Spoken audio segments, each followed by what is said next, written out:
Bugun bir sun'iy intellekt haqida gaplashamiz. U bilan siz har qanday qiyin mavzularni o'rganishingiz, testlar, slaydlar tayyorlashingiz, hattoki o'sha mavzuda podkast ham tayyorlab, eshitib bilimingizni oshirishingiz mumkin. Agar biz Notebook LM degan saytga o'tsak, bu yerda har qanday mavzuni o'rganing deb yozib qo'yibdi. Xo'p, Notebook LM o'zi nima? Hozirgi vaqtda bilim olish uchun ma'lumot topish qiyin emas. Eng qiyini kerakli ma'lumotni topib, uni tezroq o'rganib olish. Shu muammoni Notebook LM yechib beradi. Siz unga har xil turdagi manbalarni yuklaysiz, o'sha manbalarga tayangan holda siz u bilan chat qilishingiz mumkin. Shu o'rinda bilimingizni mustahkamlash uchun u sizga prezentatsiya, testlar, mind map, infografika va reportlar tayyorlab yaratib beradi. Biz esa video davomida hammasini birma-bir ko'rib chiqamiz. Siz esa like va podpiska tugmasini bosib qo'ying, chunki bu keyingi videolar chiqishiga yordam beradi. Xo'p, Notebook LMga kirganingizda sizga xuddi shunaqa interfeys chiqadi. Keling hozircha bu yerdan X ni bosib turamiz va Notebook LM o'zi qanday ko'rinishini bilib chiqamiz. Birinchisida bizda chap tomonimizda ko'rishimiz mumkin, bu sources, ya'ni sizni manbalar yuklaydigan joyingiz. Keyin esa o'rtada chat qismi, ya'ni siz xuddi ChatGPT ga o'xshab chat qilasiz. Va oxirgisi o'ng tomondagi panel bu studio qismi, ya'ni siz bu yerda har qanaqa qiziqarli amallarni bajarsangiz bo'ladi. Keling misol tariqasida bir mavzuni o'rganishni boshlasak.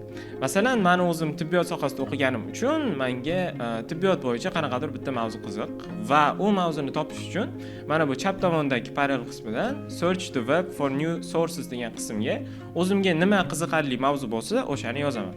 Men bu yerga mavzu tayyorlab qo'yganman. Masalan, qon aylanish sistemasi haqida o'rganmoqchiman va hamma manbalar o'zbek tilida bo'lsin deb shunaqa prompt ko'rinishda yozdim. Keyin esa bu yerdan bizda fast research da turibdi. Men buni deep research ga qo'yaman. Sababi bu chuqurroq internetda izlab, yaxshiroq ma'lumotlarni topish uchun. Keyin esa mana bu ko'k tugmani bosaman. Xo'p, sizga savol tug'ilishi mumkin. Nimaga aynan promptda o'zbek tilida bo'lsin deb yozding deb. Men bu yerga bunaqa yozganim sababi, agar hozir men buni oddiy prompt berganimda, oddiy mavzuni yozib berganimda, bu faqat har xil tilda bo'lgan ma'lumotlarni, manbalarni menga olib kelgan bo'lardi va men bu yerga sizga hozir misol tariqasida faqat o'zbek tilini olib chiqib va o'zbek tilida chat qilib ko'rsatmoqchiman. Xo'p, mana bu bizga 15 xil resource topib berdi, ya'ni manbalar topib berdi. Keling biz view tugmasini bosib, ularni bitta-bitta ko'rib chiqamiz. Xo'p, bu yerda asosan o'zbek tilida topgan hamma ma'lumotlarni, chunki men prompt o'zbek tilida top dedim. Sizga qaysidir ma'lumot kerak bo'lmasa, men bu tugmani bosib, tanlab olib tashlashingiz mumkin. Keyin esa yoqqan ma'lumotlarni import tugmasi orqali o'zingizni o'sha manbalar, ya'ni sources qismiga qo'shib olasiz. Hamma ma'lumotlar qo'shilgandan so'ng bizga mana bu chat qismida o'sha ma'lumotlarning qisqacha xulosasini yozib beradi. Bizning ma'lumotlarimiz hammasi o'zbek tilida bo'lganligi bilan, lekin bizning xulosamiz rus tilida chiqqan. Uning sababi nimaga? Chunki biz agar mana bu settings qismidan output language ga o'tsak, bu yerda bizda rus tili tanlangan turibdi. Sizda bu ingliz tili yoki boshqa til bo'lishi mumkin, lekin bu yerda o'zbek tili yo'q. Ya'ni demoqchi bo'lganim, hali beri Notebook LM o'zbek tilida ishlamaydi. Lekin siz shunga qaramasdan chat qismiga bemalol siz o'zbekcha savol berishingiz mumkin. Bu menga endi hozir o'zbekcha javob berish kerak. Xo'p, mana bu menga savolimga javob berdi va javob bergandan keyin mana bu yerda ko'rishingiz mumkin sonlar turibdi. Bu sonlar o'zi nima deyishingiz mumkin?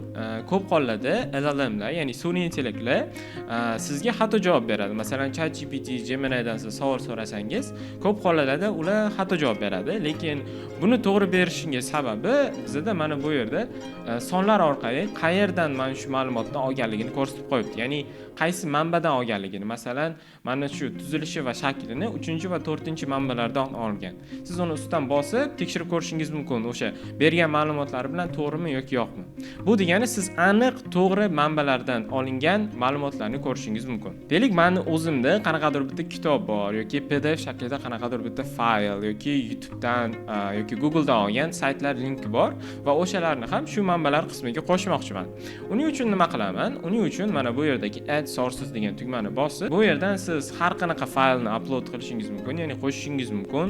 U rasm bo'lsin, audio bo'lsin, video bo'lsin, PDF bo'lsin, har qanaqa faylni bu yerga qo'shishingiz mumkin. Va yana bu yerga YouTube yoki web saytlardan olgan linkingizni ham qo'shishingiz mumkin. Menda YouTube dan olgan bitta linkim bor edi. O'shani web sayt qismiga kelib, bu yerdan o'sha YouTube'imdagi videoning linkini joylayman va insert tugmasini bosaman. Va bu menga o'sha YouTube'dagi videoni linkini olib, videoni umuman o'qib chiqib, o'shani transkribini, ya'ni so'zlarni olib, o'ziga manba sifatida qo'shib oladi. Va yana menga bitta web sayt veb-saytdan olgan linkim bor edi. Xo'p, mana bu menga veb-saytdan olgan linkimni ham qo'shdi. Mana bu rus tilida va YouTubedan olgan videom esa ingliz tilida edi. Mana uni bossam ko'rishingiz mumkin, hamma gaplar ingliz tilida ketgan.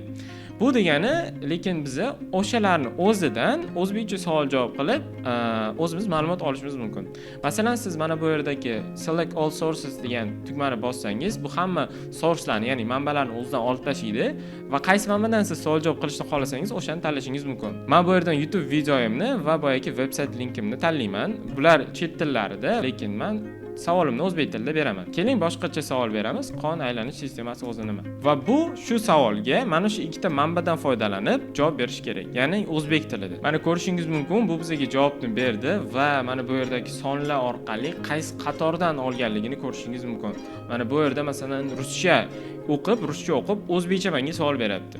Bu bilan men nima demoqchiman? Siz agar masalan chet tillarni bilmasangiz, har qanaqa ma'lumotlar, manbalarni olib, shunga joylaysiz va o'zingiz biladigan tilda savol javob qilib, bemalol ma'lumotlarni o'rganishingiz mumkin. Agar siz o'zingizga yoqqan ma'lumotlarni olganingizdan so'ng, siz mana bu yerdagi Save to Note degan tugmani bosishingiz kerak. Sababi notebook ham chat tarixini saqlab qolmaydi. Agar siz bu saytdan chiqib ketsangiz yoki 2-3 soatdan keyin mana shu hamma qilgan chatlaringiz yo'qolib ketishi mumkin. Shuning uchun agar sizga mana shu ma'lumotni o'zi kerakli bo'ladigan bo'lsa, Save to Note tugmasi orqali mana bu yerga saqlab olasiz. Xo'p, keling endi biz eng qiziq joyga, ya'ni studio qismiga o'tsak. Bu yerda biz nima qilishimiz mumkin? Bu yerdan biz audio yaratishimiz mumkin, slayd, ya'ni prezentatsiya yaratishimiz mumkin, videolar, mind map, reportlar yoki o'zimiz uchun test, quizlar ham yaratishimiz mumkin. Buning uchun siz o'shani ustidan bossangiz, bu sizga audio formatda qilib chiqarib beradi. Ayrimlarda ko'rishingiz mumkin, qalamcha tugmasi ham bor. Qalamcha tugmasi orqali siz u qaysi stilda javob berishini to'g'rilashingiz mumkin. Masalan, audio qismida bizda qalamcha bor. Biz u bilan masalan briefni tanlasak, qisqacha ma'lumot beradi. Deep dive qilsak, to'liq ma'lumot beradi. Masalan, biz yana slayd qismiga o'tsak, bu yerda tilini o'zgartirishingiz mumkin yoki o'zingiz hatto prompt ham qo'shishingiz mumkin. Lekin studio qismida bitta kamchilik bor. Siz agar o'zbek tilida prezentatsiya yoki audio mana shu yerda nima xohlasangiz, hech qaysi o'zbek tilida chiqmaydi. Hattoki sizni manbalaringiz to'liq o'zbek tilida bo'lsa ham. Sababi u sozlamalar qismida bu yerda bizning o'zimizning tilimiz turibdi, ya'ni boshqa til tanlangan. Bu yerda esa hali o'zbek tili yo'q. Deylik, siz o'zbekchada prezentatsiya qilmoqchisiz, uni qanaqa qilasiz? Uning uchun siz to'g'ridan-to'g'ri chat qismiga yozasiz. Masalan, men agar prezentatsiya qilmoqchi bo'lsam, menga qon aylanish sistemasi bo'yicha 15 ta slaydli prezentatsiya qilib ber, o'zbek tilida bo'lsin deb yozdim.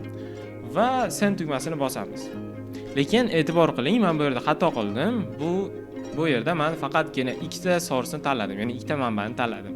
Lekin men bu yerda hammasini tanlashim kerak edi. Chunki bu ko'proq ma'lumotlar olib, slaydni ham to'liqroq ma'lumotli qilishi uchun. Lekin keling, mayli shu holatda ham slayd qilib ko'ramiz. Bu bizga mavzularni to'g'rilab beryapti. Hozir masalan, qaysi slayd qanaqa mavzu bo'lishini va o'sha ma'lumotlarni hattoki qayerdan olganligini ham ko'rsatyapti. Har bitta slaydda ma'lumotlar bizning o'zimizning manbalarimizdan kelyapti. Mana endi bizga rejani tuzib berdi. Endi esa bunga biz slaydga rejaga asoslanib slayd yasa deyman. Asoslanib slayd yasa.